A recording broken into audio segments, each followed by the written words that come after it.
Hello, welcome back to my channel. So the Banlist just dropped yesterday, and I really think Purrely's going to be in a good spot this format for a good while now, because they don't die to shifter, and everything else got a lot worse, while Purrely's just the same. So I think Purrely will be a very good contender in this format, and I just want to showcase my post-Banlist list, and show you my approach to this upcoming format. So it was just 2 white cat, 2 black cat. I will never go more than 4. You do not need more than 4. This is just the perfect amount. If you open multiples of these, it's the reason you brick. So why would you up the count of these? You do not need them. Pretty memory. Obviously, we just got all the memories. Just max them out. Sadly, this did not go to 3, but it is getting a reprint, so I'm excited for that.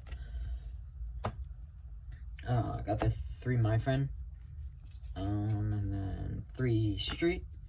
I'm not playing terraforming in this list. I actually don't think it's needed, especially now that I think Purrely's forced to play 40 cards, because pot got hit down to 1. So you just want to play 40 cards to maximize the consistency. And I just talked about pot. I'm playing the 1 pot. I'm still playing at 1 just because it can be anything in your deck still, and it's just really nice. And then 1 trap, of course. I'm playing like a hand trap approach, because I think hand traps are definitely going to be a lot better this format. Going into like Snake Eyes is a lot weaker, like hand traps should just beat them. And then yeah, into like other matchups, of course, like since the format's really new and fresh, I just kind of rotated over to the hand trap build just because I want to get a feel for what everything's going to look like. So currently it's just 3 Milch Army. I think this card's really good in the main because like when you go second, it's obviously super good. And then going first, you can discard it. I think it's just so good going second that it's worth maining, especially in Purrely where you want card advantage, and like because all your cards require a discard, so you want to have as many cards in your hand that do enough. So I think Milch Army is definitely a good option. There's 3 Ash, 3 Veiler, 2 Nib, and then 3 Imperm. I'm not playing 3 Nib. Main reason is I don't want to see multiples of it. It can be pretty bricky, and it's also like iffy to draw off your Noir. Like Imperm and Nib are just both like okay to draw off Noir. Not Imperm, I'm sorry. Just Nib is okay. I just don't want to get rid of my own Noir, but it does ensure that you're not dying, so you can hopefully just rely on your recovery, and it will be really good for that. You can definitely bump it up to 3. That's just like personal preference for me, but it's all up to you. So that's it for the hand traps. To top off the non-engine, play 1 called by. It's just really good when you go first and can be a good interruption. And then 3 Blackout. So Blackout I really like right now because the boards are going to be a lot weaker. So like this is going to be a way better board breaker now. And then also going first, it's just such a good discard. Like it's basically like opening just a hand trap that you can discard for free and still have like a lot of interruption on your opponent's turn. So I really like it right now. And also if you like open multiples, you can of course just set 1, and the effect is really good, especially in like Tempai. You can call like Chandra, so they can't special Chandra, which is really really detrimental to the Tempai engine. So yeah, right now Blackout's really good. I think in the future there's a chance of me playing like DD Crow in the main over Blackout, because DD Crow currently is really good because the Fiendsmith took a pretty big hit. So just having Crow to like stop the whole Fiendsmith engine is really nice, because right now they only have a couple lines, especially in Snake Eye. Like their only line is to go into Desiree, or not even use sequence at all and just go Necroquip into Caesar. And in that case, a DD Crow would stop Caesar, basically. So I think DD Crow is going to be pretty good. It's also really good in the mirror, and Fiendsmith Chimera it's pretty good against because you can banish their Chimera fusion. So yeah, that's why I think DD Crow is pretty good right now. Okay, moving on to the extra deck. It's the same as my last list. I'm not going to change this like at all. Just all the standard stuff.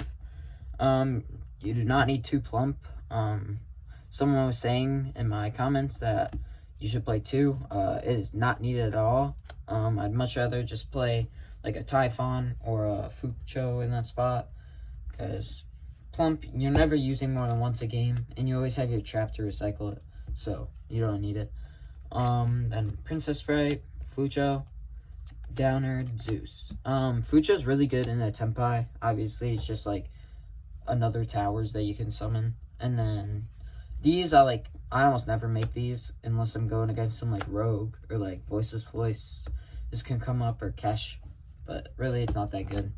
And then Typhon, I make this actually a lot, surprisingly. It's just like a really good board breaker, and paired with Anima and SP, these just are my board breaking ways, or like my way to board break using my extra deck. So yeah. And so for the extra, again, super standard. It's just like my old list. Side deck, I kept it very generic. Just going into like a fresh format, just want to have enough for every deck I think I could play against. So it's 3 Lava Golem. This card's really good. It can out like a lot of weaker boards, and against Ubel is like what I'm mainly targeting with this build, because Ubel is like really scary right now. They barely got any hits on the ban list, and this is just really good to help you break their board, because their board is very, very oppressive, and I think without like the right combination of cards, you just lose no matter what if you go second. So I think Lava Golem helps a lot with that. And then I also pair with the Lava Golem 3 Dark Ruler. Also really good against Ubel. Yes, they can out it with Desiree, but you have to keep in mind you have a bunch of hand traps to hopefully stop them from getting Desiree, and then you also have Blackout, which can also paired with Dark Ruler can be really nice. So that's why I think Dark Ruler is really good. And of course, if you open 2, which can happen, then you just win. Because it's not once per turn. And I'm playing Cosmic. I think Cosmic's really, really good right now, because Tempai from the ban list took a huge hit with their Sangan Summoning, getting hit down to 1. So any form of removal on that card is going to be really detrimental to their strategy. And like, so I think Cosmic's going to be really good against them. Also going first into Ubel, it can be really nice. And yeah, I think it just has a lot of applications, and in a simplified format like it is right now, this is just really nice. And then for going first, I guess Cosmic is a pretty good going first card, but I just play the 3 Fisher and then 3D Barrier. I thought these were just generic. I have this to be Tempai. I think Tempai is going to be really good. I've kind of been talking about them a lot throughout this deck profile. And then Fisher, just all around a really good card. Stops hand traps. It's really good into like the Chimera Fiendsmith deck. The Ubel deck, it can definitely hurt them a lot. And then like it just doesn't affect you at all. So it's just really nice. And to stop like Veilers and stuff. It's basically like playing 6th Street when you go first. Like if you think about it that way. Except it's better than Street because it stops like Droll, and it's also a floodgate for your opponent's turn. So it's just really nice. So yeah, that's it for the deck profile. Super standard right now. I'll just see how it goes. I'm gonna go to locals a couple times this week and just try to see how it works out, and then make some changes. And if you guys have any suggestions, please leave them down below in the comments. And yeah, I'll see you guys in the next vid.